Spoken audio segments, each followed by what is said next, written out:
question is, why do we have to win? What is that thing which inspires us to break barriers and go there and win? Before I throw some light on the question, I really want you to know, who is we? Ladies and gentlemen, when I talk about we, I'm speaking on behalf of the 1.2 billion youth of the entire world. The most dynamic workforce that we have right now in the history of mankind, we have a very strong number of 1.2 billion youth. A very surprising fact is that this youth population constitutes 25% of total world's population. So when I speak about youth and when I speak about winning, it is imperative that we do understand that youth is such a force which can change, which can make or break the world.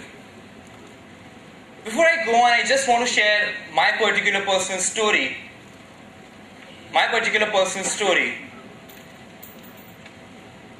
Ladies and gentlemen, from grade 5 to grade 8 in my school, I was nicknamed as 5. I had a speech problem. I didn't know how to pronounce the particular word 5. So from grade 5 to grade 8, I really used to feel a bit humiliated. But when I look back, I think that was one of the spark which motivated me to overcome my problem. Something similar happened after my 12th grade. Just like you, most of the engineers, I was pretty much confident of, breaking into IITs or NITs, but thank God it didn't happen. Like really, thank God it didn't happen. Wrote SRM exam, but the problem was the 1500 kilometer. By the way, I was only 15 years after my 12th graduation.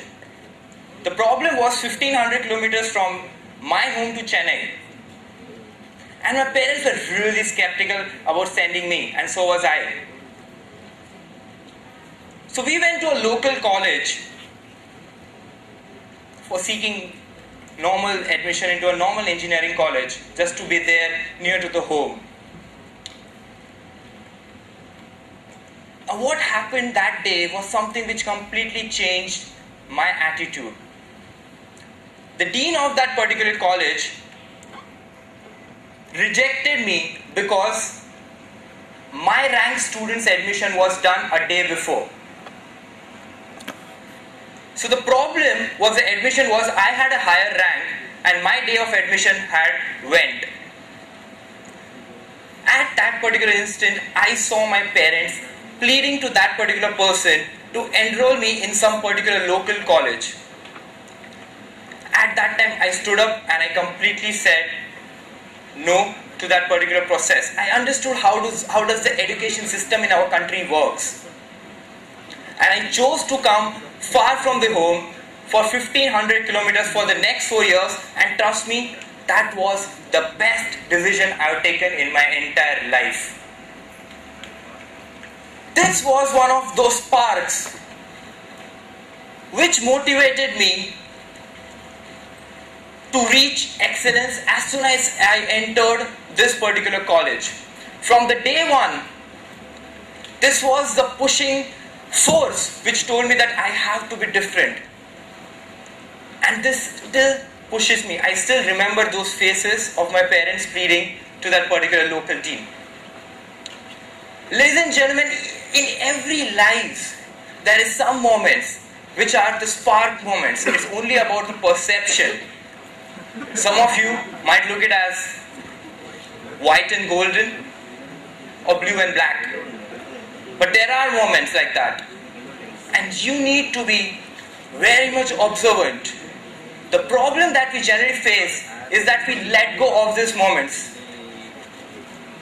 Those moments are the most crucial moments in our life. The spark moments. It will keep pushing you from one point to another. Talking about perception and the youth currently of this entire world is facing a very harsh reality. I will just like to throw some particular facts which is currently faced by the world youth. More than half of the world youth earns less than $2 a day. That is 0.6 billion youth is living under poverty. There are 100 million youth who haven't been attending school. 15 million of girl child have already become teenage mothers. So as I am talking in this 18 minutes, there will be at least 4 to 5 teenage girls who have already become mothers. And there are 6,000 who have been infected with HIV every single year. Ladies and gentlemen,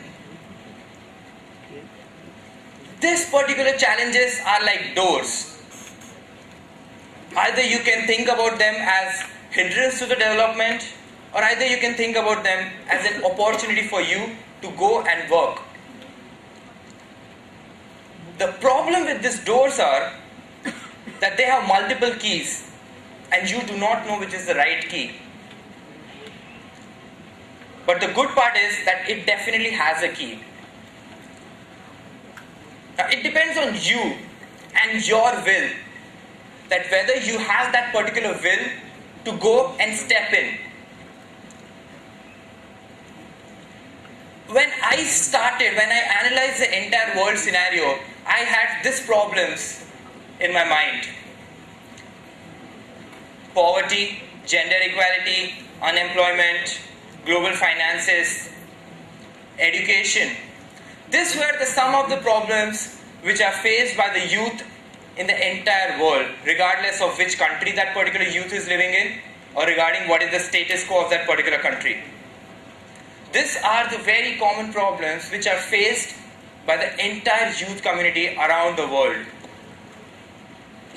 And I didn't see them as hindrance, but I saw them as the opportunity to walk in and to create an impact. A very important thing that I have learned in my journey is no one remembers you for failures. No one gives what areas have you failed when someone introduces me. I fail every single day. And probably I get success every single month. But no one concentrates on that failure. Nobody remembers your failures, but that does not mean that you should not. Probably you should only remember your failures. My ratio with failure to success is this number, 10:1. When I fail 10 times, I get 1 success. And I think this is the number which defines me as an individual. Back in the year 2009, there was a very interesting study made in Google regarding the search pattern. So when someone used to type women should, the option which used to come were women should stay at home, women should be slaves, women should be in the kitchen, and women should not speak in the church. Since I deal with a lot of work related to gender equality and gender sensitivity, we started and we analyzed that which area was reflecting this trend the most, and we found it was majorly present in the continent of Africa. Our team designed a very basic application, an SMS based application, which constantly updates the women in Africa about the maternal health and the reproductive health. That particular SMS is delivered every single day, and it only highlights the basic necessities after a couple of years of this operation, the deaths due to reproductive diseases in women, it dropped to 40%. And that was one of the biggest win for our team. The only thing, what we need to focus here is, we know about all the trends, we do analyze, but what is lacking is execution. And we as a youth needs to definitely step in this particular execution process. Recently, I met this person known as Silas Powell. Now, Silas is from a country of Sierra Leone. Before 6 months, Sierra Leone was deeply affected by the Ebola virus. And this Ebola was also taking a toll on the economy of the country. Now this youngster, by the way, Silas is only 19. This youngster, he engaged the youth in his village to make handmade Ebola masks. There was a dearth of Ebola masks, due to which there were huge loss of lives taking place. So Silas, he learned this particular technique and he made others learn this particular technique about making handmade Ebola masks. This concept was so much successful that the locality in which he was living practically showed no signs of Ebola after 3 months. This is the impact that a particular individual can make.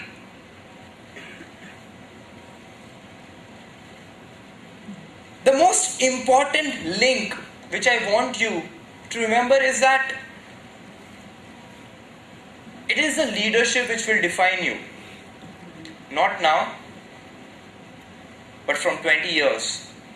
It is the work which is going to define you. Something that I know as youth leadership, wherein you need to step up to make a positive change. Now I have a very interesting question. When someone asks me that, what is youth leadership? I define youth leadership in very simple words.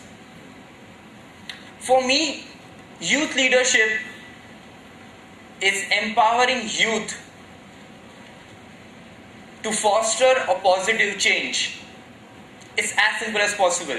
Now it depends on you. How do you want to interpret it? What change do you want to bring in? That is completely upon you.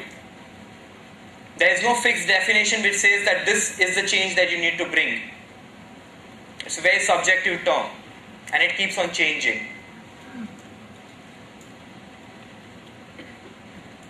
Research has shown it that most of the prominent people that we know today started that particular work and their engagement when they were in their early 20s. A period or a phase that we generally define as youth. Bill Clinton, Oprah Winfrey, and the Secretary General Ban Ki-moon. All of them were the youth ambassadors. The most prominent thing here is that being a youth, you have access to so many things. You know about the opportunities, you have access to resources, you have a huge network, and the best part about this century is that you have access to a lot of technology, which is the backbone of youth empowerment. Ladies and gentlemen, the important thing here is that we need to remember something which Franklin Roosevelt said once, that we cannot assure a future for the youth, but what we can assure is the youth for the future. It is extremely important that you recognize your passion, take up an area, try to create a positive change and empower people. The time has gone when you keep searching for opportunities Don't find opportunities, create some. And at the end of the day, ladies and gentlemen, we need to make sure that we do step up and make a positive change, because we have to win. Thank you.